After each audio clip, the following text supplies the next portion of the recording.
welcome to the Footy Family Podcast. It's July 9th, 2026. I'm your host, Nick Batowski, along with my two sons, Luke and Axel, and we are here to review today's action in the World Cup, give you a little bit of news, and preview tomorrow's action in the World Cup.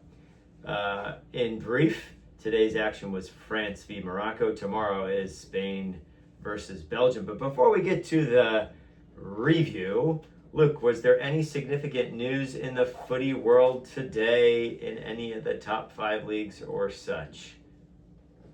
Obviously, Andre Santos has left Chelsea to go to Man United. Why don't you tell us a little bit about Andre Santos? Who is he? He's a Where is he Brazilian from? center mid that did not make the World Cup squad for Brazil, which maybe could have helped them to stay in. Yeah, why do you think United want him? Who's he replacing? Well, the thing is, they also wanted Ederson, but are having doubts about him now.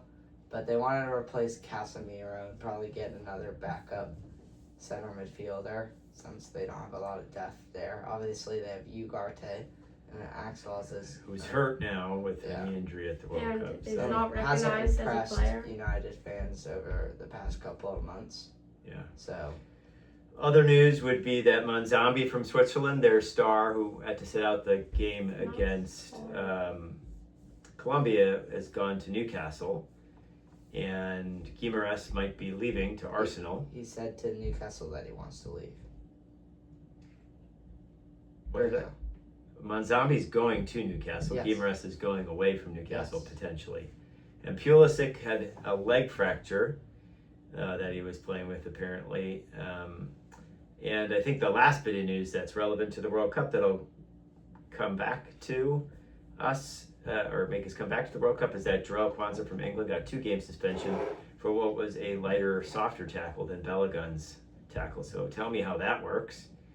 And I'll mention one other thing, news, if you guys read on any of the sites, there's lots of, a fair amount of discussion about how this World Cup is getting a little bit to be like professional wrestling at some regard, with the inconsistent refereeing, bordering on as many conspiracy theorists as not. But we won't talk about that since they're all over the place.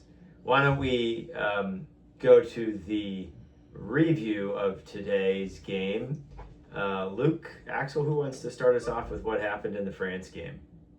I can go ahead. Go ahead. I would say there's not too much to talk about in this game. I think France dominated, except for possession-wise, which is very close. I mean, Morocco did a good job holding them off in the first half. The most memorable thing from the first half is probably Mbappe missing a penalty. But why do you think he missed that penalty? He didn't take time. It was a good penalty. Maybe. he was complaining it also took 5 minutes. So this is where that conspiracy theories comes back in, that they made him take about a 5-minute delay as they were re-refereeing a supposed foul leading up to the penalty that ultimately wasn't a foul, and then he had to reset the ball like 3 times. Yeah. So going through your routine for a penalty, several times over 5 minutes is a bit of a mind bend. So yeah, he missed. I don't know what the refs were doing there, but anyway, go ahead, sorry. Second half, France dominated. Mbappe scored and redeemed himself. With a great shot from the left side of the box. outside the box. It was not outside. It was just outside the box, kind of. And then Dembele scored a good goal as well, which was outside the box, bottom right-hand corner. Could have passed it to Mbappe, didn't. So what do you think Deschamps told his French team at half? They didn't score. They had a lot of good chances. What do you think the direction to the French team was about where to shoot from? Outside the box. Outside the box. So, 2 goals. And then the Moroccans looked like they just gave up. What do you think happened? Why wasn't Morocco in this game at all? I thought Morocco wasn't in the game because they didn't use the possession they had as well as France. I thought that France should have actually scored more. Well, that's because Morocco had 0.14%. Yeah, but I'm saying that France used the possession they had. Yeah. And Morocco didn't. Well, yeah, France had 22 shots to Morocco's 5. France made Morocco look average. Yeah, very average. I wonder, a lot of these guys know each other. Apparently, Issa Diop on Morocco and Mbappe were roommates for a long time. And a lot of the Moroccan team is French. So Hakimi knows them from PSG and such. So I think the Moroccans look like, they're like, it's okay to lose against France. We're done. We'll go home for the summer. I said this a couple podcasts ago. I think they lack an identity. Are they a defensive team that's going to hit you on the counter, or are they going to try to attack against France? You have to decide to be one or the other. They were obviously missing Saibari too. He's injured, yeah. And they started, was it Talbi up front instead of the... Brahim Diaz, I think. But yeah. Yeah, they look pedestrian. Axel, anything to add on that? I mean, it was 2 good goals from outside the box in the second half. What happened to Mbappe at the end of the game? He got injured. Oh. He went off. He Supposedly a looked benign He did. ankle knock, so precautionary. So he just wanted to come. We'll hope he is okay, because he had a goal and an assist, and therefore, with his assist, because Messi has no assist, he leads the Golden Boot.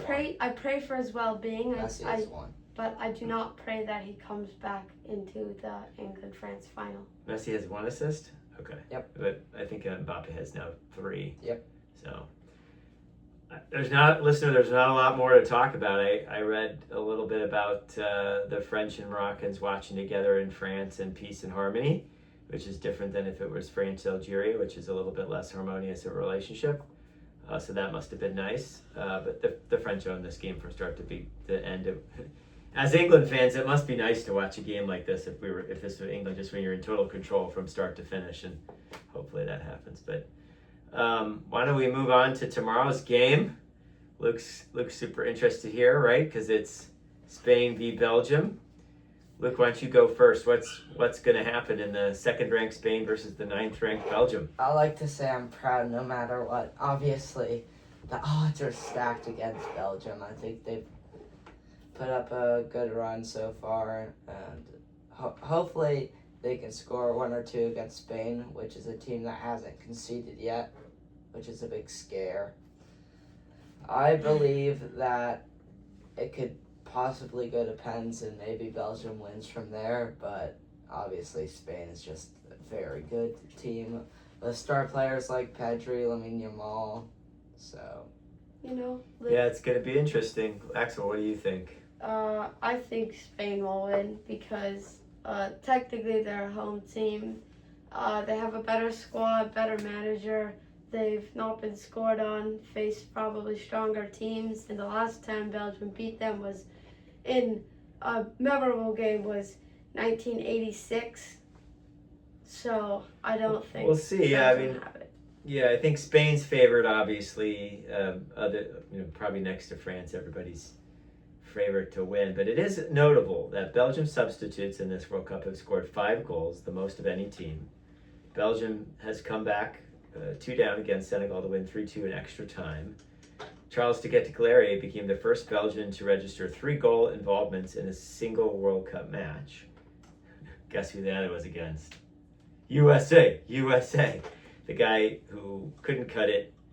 Where was he? Milan, and then had to go to Atalanta, and it looked pedestrian in the World Cup until he got to the US, then had the most goal involvements in a single World Cup game of any player against USA. Anyway, Belgium has scored 12 goals in their last 3 World Cup games, averaging 4 per game. Again, 4 of those come against USA. But Spain has conceded only 5 shots on target across the 6 matches in this tournament and are the best defense. So it's going to be interesting. Spain, that is, have kept 6 consecutive World Cup clean sheets, breaking Walter Zenya's 36-year-old record. So, yeah, I don't see Spain breaking down against Belgium. And the only also issue for is all the Belgian stats, they only faced mediocre teams this World Cup. The Sure. best team they probably faced is Senegal. True. So we'll see. I think Spain's weakness, if you will, remains that Oyarzabal, while pretty proficient, is not necessarily a great forward, but they seem to come up with goals from somewhere. Yes, but if your weakness is scoring, Yeah. then I don't think it's a weakness. Well, your weakness is he missed a big chance in the last game against Portugal, and he's not a prolific scorer. I think he only scored 15 goals in La Liga this year out of the 38 games. So he's serviceable, and I'd say maybe a 7 out of 10. Where Belgium could get you is, like, they've taken their stars off the pitch and started with people who, this is it for them, right? This is it.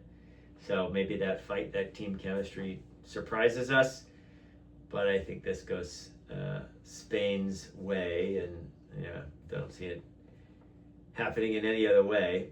To remind the listener, on Saturday is Norway, England at 2 p.m. Pacific time, and Argentina, Switzerland at 6 p.m. So Saturday is a great 2 games. We'll be back tomorrow night to preview both those matches. I guess, what's your highlight of the day today, Axel? It was only the one match in news, but what would you say? I think it's close between Man United securing a transfer and Mbappe being slightly injured, because if it is a France-England final, I'll take any knock on Mbappe I can get. Yeah. Luke, what was your highlight of the day? Are we talking World Cup? Anything. Xabi Alonso finally going to Chelsea. Yeah, there were some other transfers to talk about. It's interesting. So Sean Stewart went from Ajax to Newcastle. So that they were busy. Callum Wilson, for people who know Callum, he was at Newcastle and West Ham last year. He's gone to Brentford. Oh, yeah. So that's good. Yeah, Luke. Darlow went to Man United. Yeah, Darlow from Leeds. Former Newcastle player too. Oscar Mingueza went from Celta Vigo to Crystal Palace. He's a versatile fullback who was from the Barca Academy and becomes the new Palace manager's Pierre Sage's first Palace signing. I don't know if it's Sage or Sage yet. We haven't heard that out loud. And if you didn't know why, I don't know, but Ilian Meslier went from Leeds to Arsenal. So the third choice goalkeeper from Leeds went to Arsenal. I don't know why Arsenal wanted him, but I guess he's back up. That's it, really. There wasn't a lot today else to talk about. We thank you for joining. We'll talk Axel's sporting his France kit. Luke's sporting his Adidas club. What is it? Adidas Golf Club from Vienza. I'm sporting the blue Germany that was sent to us in error by Adidas when we tried to get the South Africa kit. And they won't give me it, unfortunately. I guess they're out. And Nike canceled our Croatia kit. So we were on a mission to get as many kits as we did. We did get Panama finally today. So I think we ended up with 41 of the 48 kits. Some of them proved very difficult to get. Cabo Verde is on its way. So for those kit aficionados, we will do a preview review of EPL kits when they come out and show you pictures and such, because we like to do that. But that will be in the weeks to come when there's a little bit of downtime. Any last thoughts from either of you? All right. It's always football. Always call it football. Football is life. We'll see you next time. It's coming home.